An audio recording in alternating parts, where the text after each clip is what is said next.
Hello and welcome to Samuel Children's Safeguarding Partnerships podcast.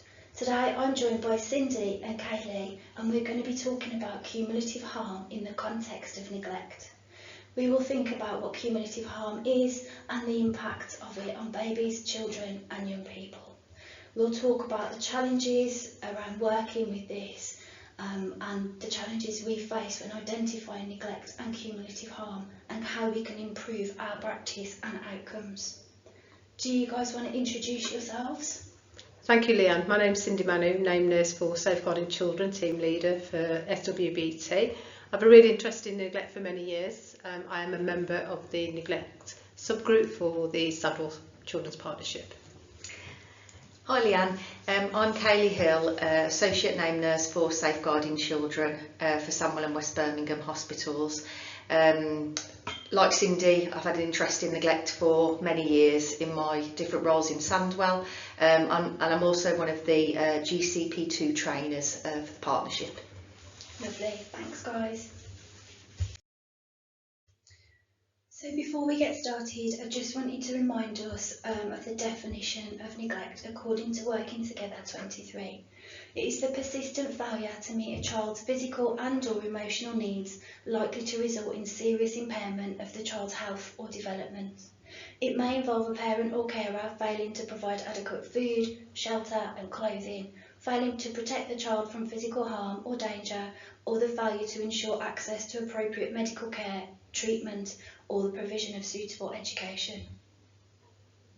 It may also include neglect of or unresponsiveness to a child's basic emotional needs. Although there's no official definition of cumulative harm here in the UK, there is something really helpful we can take from the Government of Western Australia, so I'll just read that through. Cumulative harm is the outcome of multiple episodes of abuse or neglect experienced by a child. Cumulative harm refers to the effects of patterns of circumstances and events in a child's life which diminish a child's sense of safety, stability and well-being. Isolated mistreatment by comparison might be defined as a single maltreatment or several interrelated incidents confined to a time-specified period. When considered individually, each episode of neglect may not be deemed to be significantly detrimental. However, when considered cumulatively, the unremitting daily impact on the child can be profound and exponential, covering all dimensions of a child's life: developmental, social, psychological, relational and educational.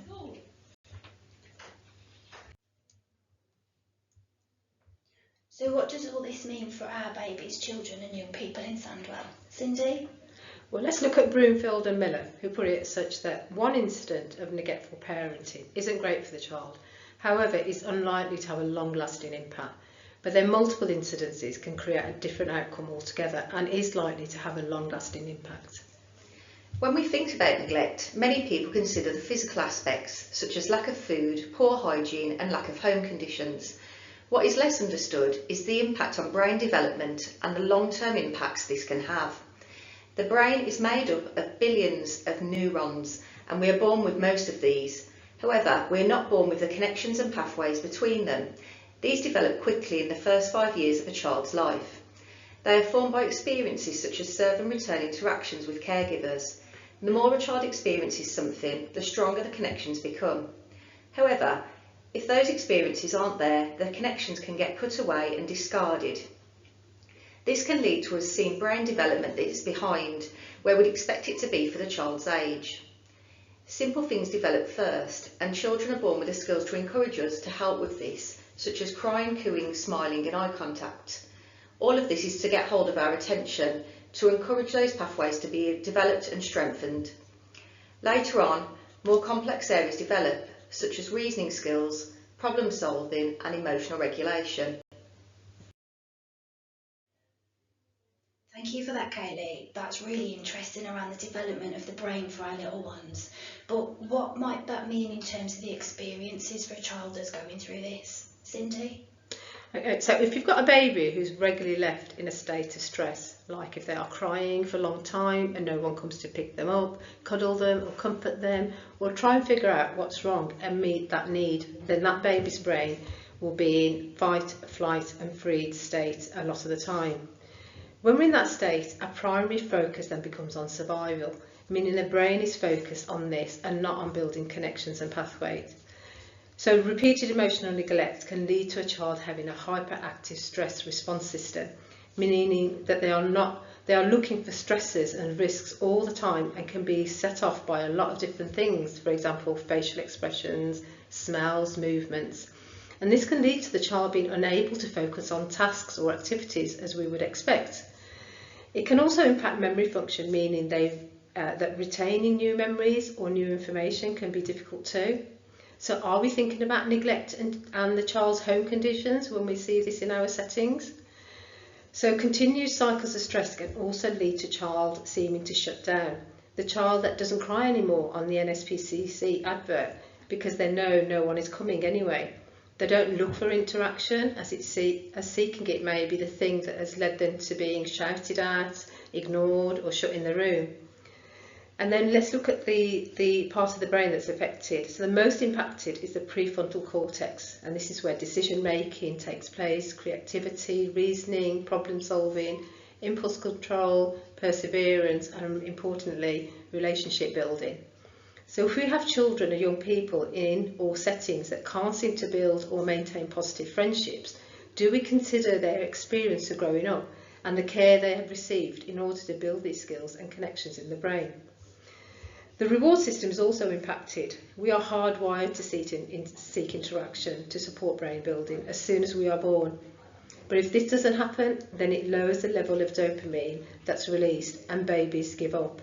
So fast forward a few years, they don't seek attention or praise. These children can be hard to motivate because what's the point? Again, do we always think about neglect when we have children, young people that present like this? It is possible of course, for positive relationships with others to support new connections to be made as the child grows and has new experiences and settings. However, this can be hard work and takes a lot of time and patience as the connections may need to be rerouted. So I just wanted to note here that some stress is completely normal for babies, children, young people and adults, and it helps us to respond to negative, dangerous or uncomfortable situations that we might find ourselves in. So everything that we've just talked about can help us to really understand what cumulative harm is and the impact on the development of the brain. But what does this mean for the child as they develop and move through life into adulthood? Jonathan Bailey says that if this first environment of care is safe, the young brain will be sculpted or programmed for living in connection with other people. If the early environment exposes the young person to harsh, insensitive treatment by attachment figures, the brain will be epigenetically, sculpted for surviving and reproducing in a world in which that it is vital to be hypervigilant, to show no trust or be slow to trust, and quick to deploy your defence mechanisms. So what might this mean to someone's day-to-day life, Kayleigh? If a stress response is triggered all the time and the stress management systems in the brain become blunted, where high levels of stress are normal, or they become hyper-aroused and respond quickly to the highest extremes to what would be considered a small thing, this may be where we see extreme behaviours from young people or behavioural issues. Do we think about the triggers and consider that they may seem small to us but huge to them? Do we question their level of care in the development stages of their life? Alongside this, they may have few self-regulation skills to calm down after an event, reflect on changes and responses in the future. Concentration and short-term memory are impacted, making it hard to learn new information, create new memories, make sound decisions, plan for future activities or interaction, or learn and retain new skills. It can mean that managing stress and emotions become difficult, leading to aggression, not facing stressful situations or shutting down. This can impact relations, including friendships and romantic relationships, as well as the ability to build connections with their own children, should they have them. Some people can develop low mood or anxiety and are more likely to cope with life's stressors by smoking, using alcohol or drugs, which can further impact their relationships, as well as negatively impacting their health.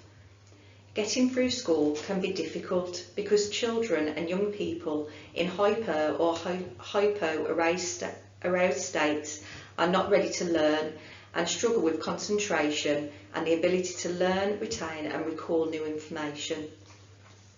So it sounds like the cumulative harm effects of neglect are far-reaching and can have a real lifelong impact for children, young people into their adulthood, and that everyone that works with them, whatever their role, has an opportunity and should take that opportunity to explore the care of a baby, child or young person in order to understand them better, their presenting behaviours, as well as be able to offer better support to them moving forward.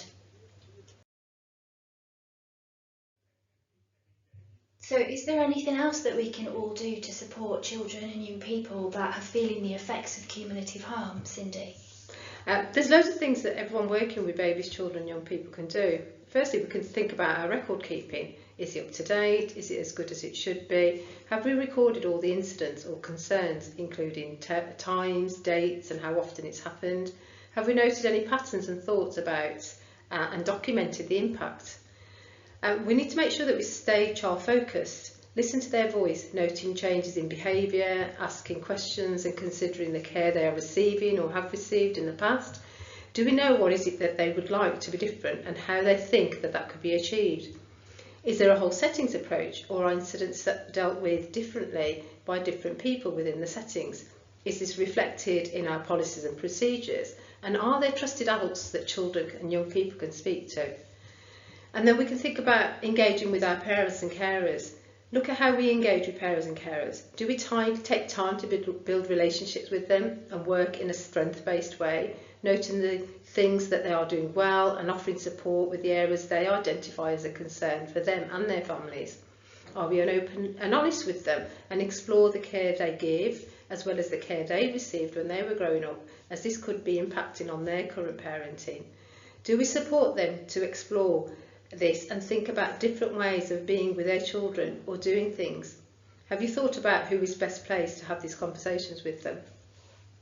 Wow, thank you for that. So hopefully we can all take some opportunities to reflect on our ways of working, the policies and procedures that we've got in place in our settings, and how we interact with children, young people, as well as their families, to really understand where they're at and how they can move forward, making sure they're able to access the support they need, where they need it and when they need it.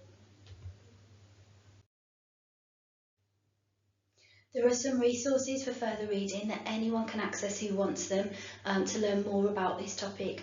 I'll put the links in the description for the video, so please do explore them as and when you get a chance. You could be that difference for that baby, child or young person that they desperately need to support their development and ensure their life experiences get better. Thank you, Kayleigh and Sindy. It has been an absolute pleasure speaking with you both. Maybe we can get you back for something else in the future. Those voices tell me not. Thank you, Leanne. Thank you, Leanne. Thanks for taking the time, everybody, to watch or listen through this podcast, and hopefully we will catch you at the next one.